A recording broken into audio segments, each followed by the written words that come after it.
Hi hello నమస్తే welcome to GRTV. Urdu university భూములపై Revanth real estate mafia కన్ను పడ్డాది అని దాసోజు శ్రవణ్ అన్నారు. మౌలానా ఆజాద్ నేషనల్ ఉర్దూ యూనివర్సిటీ ఒక హిస్టారికల్ యూనివర్సిటీ. ఇది పెద్ద ఆయన ఫాదర్ ఆఫ్ ఇండియన్ ఎడ్యుకేషన్ అని చెప్పని అంటాం మనం. ఆయన మౌలానా అబుల్ కలాం ఆజాద్ ఆయన పేరు మీద అబుల్ కలాం ఆజాద్ ఆయన పేరు మీద పెట్టినట్టు ఒక విశ్వవిద్యాలయం ఇది. ఆనాడు 500 ఎకరాలు కావాలని చెప్పని పార్లమెంట్ యాక్ట్ ద్వారా ఈ యొక్క యూనివర్సిటీని ఏర్పరిస్తే సరే కారణాలు ఏమైనా 200 ఎకరాలు ఇచ్చిండ్రు. ఆ ఉన్న 200 ఎకరాలు 50 ఎకరాలు ఈ రియల్ ఎస్టేట్ మాఫియా కొట్టేయాలని చూస్తా ఉంది. ఇది ఎక్కడ న్యాయం అయితే చెప్పండి? యూనివర్సిటీస్ కు ఎందుకు కావాలా ల్యాండ్?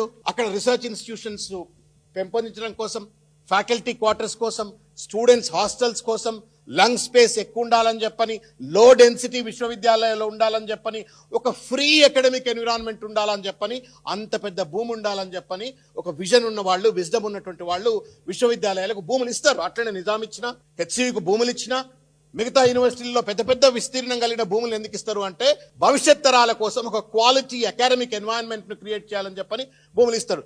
ఎక్కడ తలకు మాసిన వారం అండి, భూములన్నీ అమ్ముకొదబుతా ఉన్నాడు.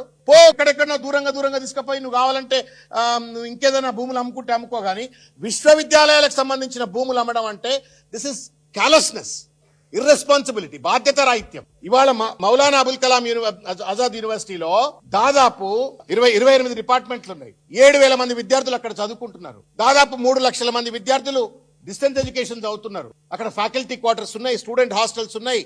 ఉర్దూ యూనివర్సిటీ. పొద్దున్న లేస్తే ముస్లింల ఓట్లు కావాలంటారు.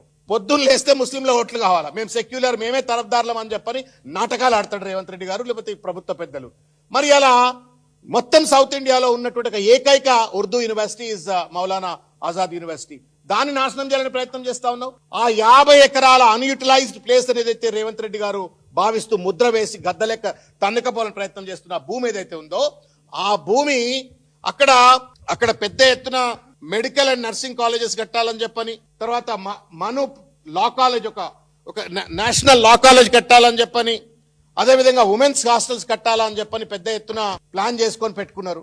నిధులు లేవు. చేతనైతే నిధులు ఇవ్వా 1000 కోట్లు ఇస్తే వాళ్ళు మంచి లా ఇంటర్నేషనల్ ఉర్దూ లా యూనివర్సిటీ కడతారు, మెడికల్ కాలేజ్ కడతారు, నర్సింగ్ కాలేజ్ కడతారు. అట్లా నువ్వు విద్యను ప్రమోట్ చేయమంటే, భూములు దొబ్బకపోయి నువ్వు మందికి కట్టబెట్టాలంటే గింత పెద్దగా పైల్వాన్ మనకే కావాలి నా ముఖ్యమంత్రిగా. ఈ సిపాయి లేకపోతే ఇక ప్రభుత్వం నడవదా? ఇక ఇది దోకా కాదా? ఇది మోసం కాదా? ఇది దగా కాదా?